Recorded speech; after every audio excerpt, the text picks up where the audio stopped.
Good morning students, class 12। आज आपका chapter number 2 है गाउस के नियम के अनुप्रयोग।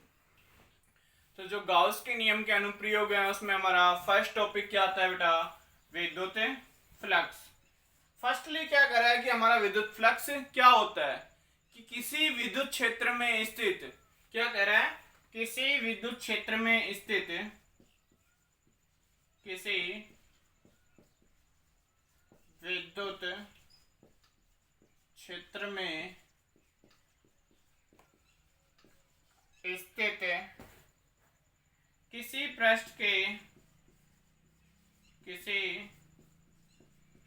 पृष्ठ के लंबवत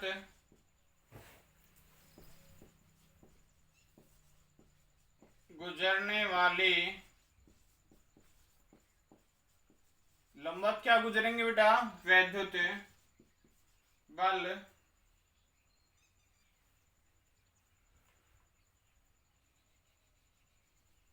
वैद्युत बल रेखाओं की संख्या को उस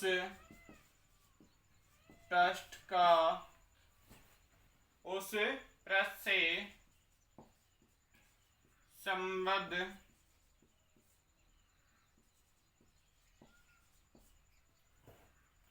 क्या कह रहा है बेटा? देखो कि किसी विद्युत क्षेत्र में स्थित किसी पृष्ठ के लंबवत गुजरने वाली वैद्युत बल रेखाओं की संख्या को उस पृष्ठ से संबंधित विद्युत फ्लक्स कहते हैं।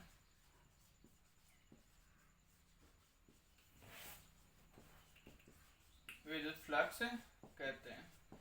इसे किससे प्रदर्शित करते हैं बेटा? फाई से। इसे फाई से प्रदर्शित करते हैं। क्लियर? फाई से इसे क्या करते हैं? हम प्रदर्शित करते हैं। देन क्या होगा?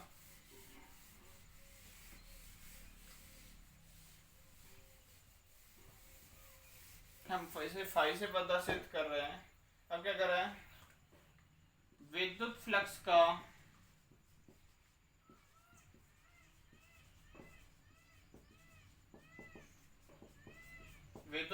का मान विद्युत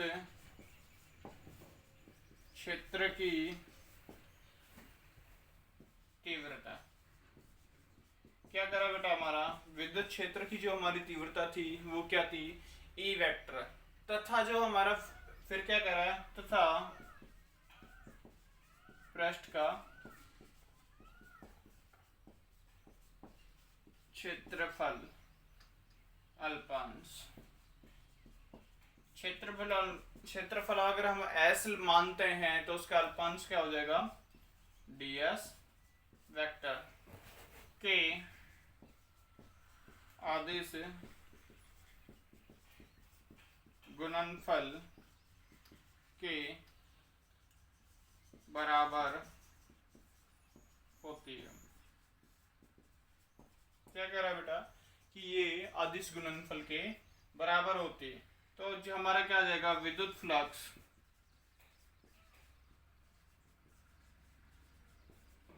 इसमें अल्फांश ले लिया तो बेटा क्या आ जाएगा हमारा? D phi.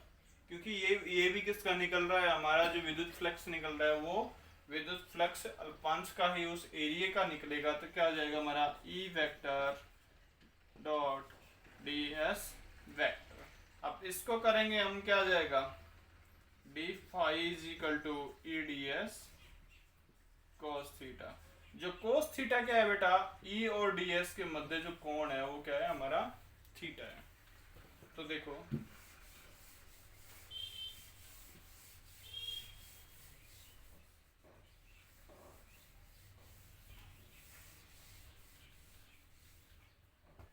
क्या कर रहा है यहाँ?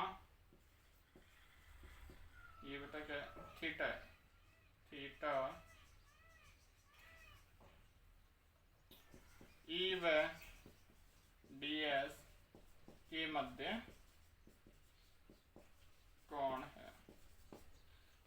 ये तो क्या हो गया हमारा E व DS के मध्य कोण है।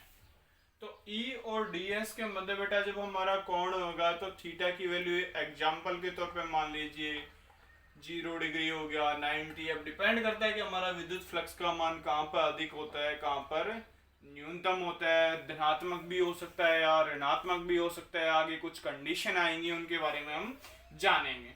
क्या करा है, विद्युत फ्लक्स का मान, विद्युत क्षेत्र की तीव्रता, विद्युत फ्लक्स का मान, विद्युत क्षेत्र की तीव्रता, पृष्ठ का क्षेत्रफल तथा उनके मध्य, जो इन दोनों के मध्य क्या बन रहा है हमारा कोण, तथा इनके मध्य कोण पर निर्भर करता है। ये हो गया, इनके मध्य कोण पे क्या कर रहा है बेटा, निर्भर कर रहा है। क्लियर। देन अब क्या हो जाएगा, इनके मध्य कोण पे तो बेटा क्या कर रहा है हमारा, निर्भर कर रहा है। क्यों कर रहा है, अब कंडीशन क्या करेंगे हम, निकालेंगे। तो कंडीशन निकालेंगे तो फाई इज इक्वल टू क्या हो जाएगा, ये बेटा बंद पृष्ठ का साइन है हमारा E vector dot ds vector. तो ये बंद पृष्ठ में आ जाएगा तो हमारा क्या हो जाएगा, EDS cos थीटा। तो ये हमारा EDS cos थीटा आ गया। देन अब क्या करेंगे हम, थीटा की वैल्यू पुट करके देखेंगे। अब कुछ कंडीशन आएंगी, जब कंडीशन आएंगे तो देखो क्या होता है।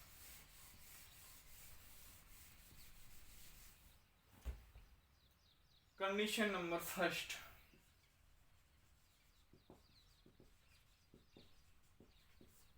कंडीशन नंबर फर्स्ट क्या कह रहा है बेटा, theta is equal to 0 degree हो। जब थीटा इज इक्वल टू हमारा 0 डिग्री होगा तो क्या हो रहा है कि E वेक्टर और DS वेक्टर की दिशा क्या है, समान है। इस कंडीशन में E वेक्टर व DS वेक्टर की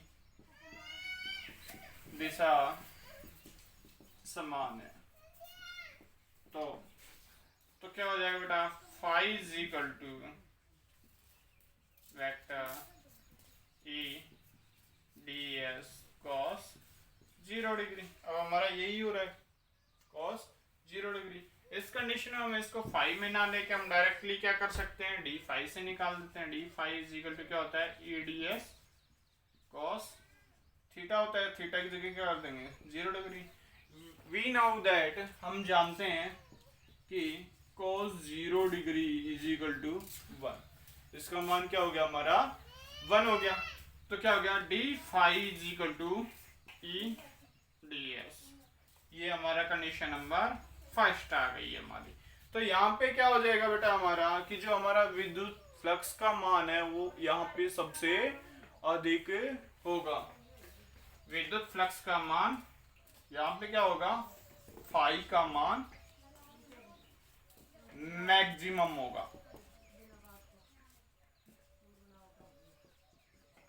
ठीक है, मैक्सिमम होगा। देन सेकंड कंडीशन क्या कह रहा है हमारा,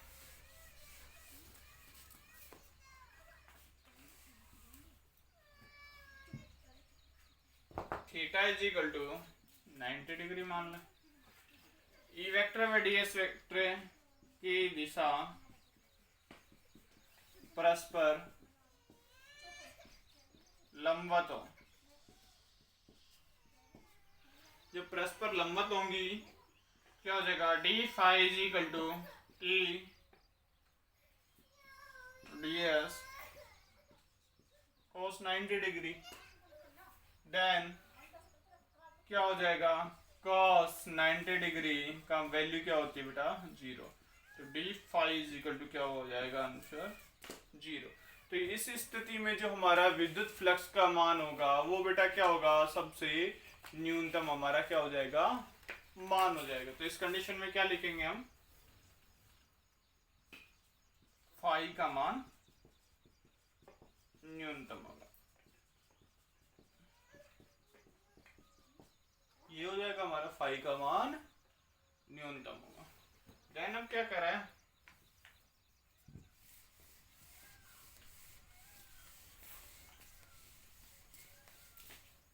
थर्ड कंडीशन हमारी आ रही है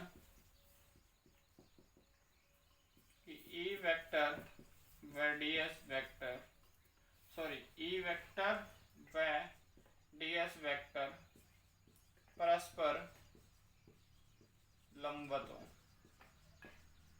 जब आपस में परस्पर ये लंबवत होंगे तो कंडीशन हमारी क्या बनेगी, देखो D phi is equal to A D S को उस 90, तो D phi is equal to क्या, 0 न्यूनतम। क्लियर। कंडीशन नंबर थर्ड, उसमें क्या करा था हम, theta is equal to 90 degree ले रहे थे, तो ये हो जाएगा हमारा कंडीशन। अब इसके बाद में बेटा क्या हो रहा है, देखो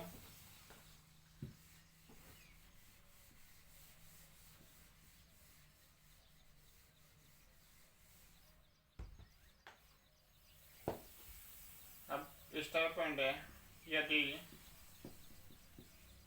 विद्युत बल रेखाएं पृष्ठ से बाहर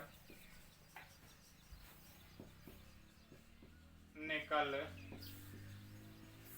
रही है तो विद्युत फ्लक्स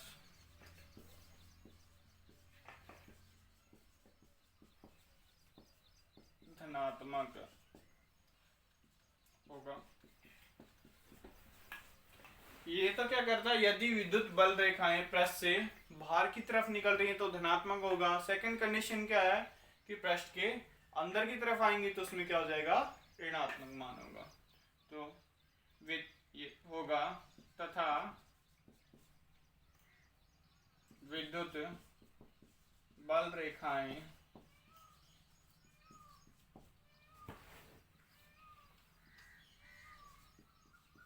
पृष्ठ के अंदर की तरफ जाती है तो विद्युत फ्लक्स का मान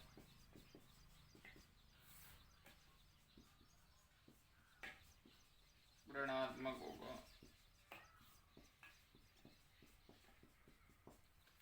कंडीशन हो गई हमारी कि क्या कह रहा है, जब बाहर की तरफ निकलेंगी तो हमारा पॉजिटिव होगा। सेकेंडली कंडीशन क्या कर रहा है, अगर पृष्ठ के अंदर की तरफ जा रही है तो वहां पे वैल्यू हमारी क्या हो जाएगी, नेगेटिव हो जाएगी। चलिए अब क्या आता है हमारा इसका विद्युत फ्लक्स का मात्रा।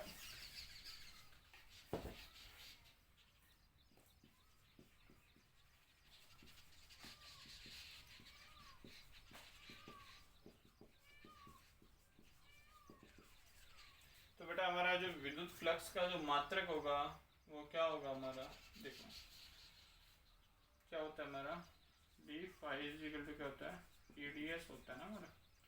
ई का क्या है हमारा, न्यूटन पर कूलाम होता है, तो हमारा न्यूटन पर कूलाम होगा। तो एस का है हमारा एरिया, तो यहाँ क्या हो जाएगा, न्यूटन मीटर स्क्वायर अपॉन, तो इसका मात्रक आ जाएगा हमारा newton metre square upon coulomb. इसको हिंदी में लिखेंगे तो न्यूटन मीटर का स्क्वायर अपॉन कूलाम। क्लियर। ये तो था हमारा मात्रक। फिर बेटा एक न्यूमेरिकल करवाता हूँ मैं आपको, देखो देन कंडीशन क्या होगी। क्वेश्चन है आपका, विद्युत क्षेत्र E vector is equal to 4i का कैप प्लस में 8j का कैप प्लस में 14k कैप। ये तो हमें क्या दे रखा है, विद्युत क्षेत्र। अब क्या कर रहा है, में रखे पृष्ठ है, में रखे पृष्ठ है, ये तो क्या होगा हमारा, पृष्ठ रखा हुआ है। तो अब हमें एस वेक्टर क्या दे रखा है, अर्थात क्षेत्रफल क्या दे रखा है, 10k कैप से गुजरने वाला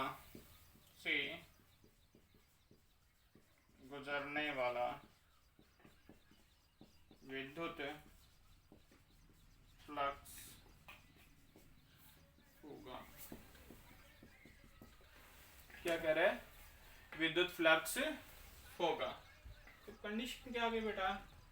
फाई इजिकल टू क्या हो जाएगा हमारा? E dot S. एस हमारा यहाँ एरिया, ई विद्युत की क्षेत्र की यूनिट है। तो हम वैल्यू पुट कर दें। फाई इजिकल टू हमारा जाएगा 4 आई कैप प्लस 8 जे कैप प्लस में 14 के कैप मल्टीप्लिकेशन में 10 के कैप। ये हो गया। देन अब क्या होगा यहाँ पे?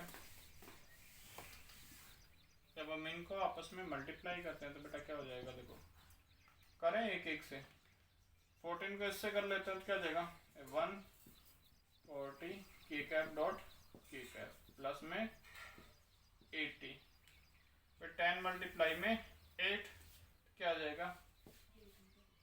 जे कैप डॉट के कैप और प्लस में 10 मल्टीप्लाई 4 40 आई कैप और के कैप।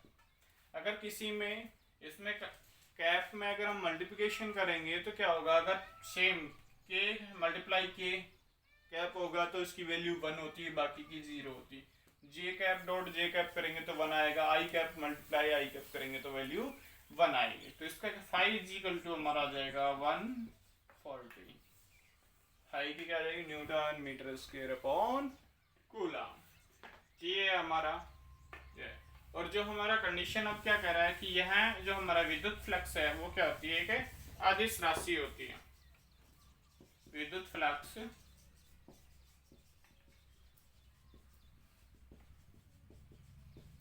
अदिश राशि। ये क्या हमारी विद्युत फ्लक्स बेटा? अदिश राशि है। क्लियर? अब कंडीशन क्या कह रहा है? इसका मान मतलब विद्युत फ्लक्स का मान, इसका मान धनात्मक, ऋणात्मक और शून्य भी हो सकता है। क्या कह रहा है? इसका मान हमारा पॉजिटिव भी हो सकता है, नेगेटिव भी हो सकता है और 0 भी हो सकता है। क्लियर? अब कल करवाएंगे बेटा आपको गाउस का नियम या गाउस प्रमेय। थैंक यू बेटा।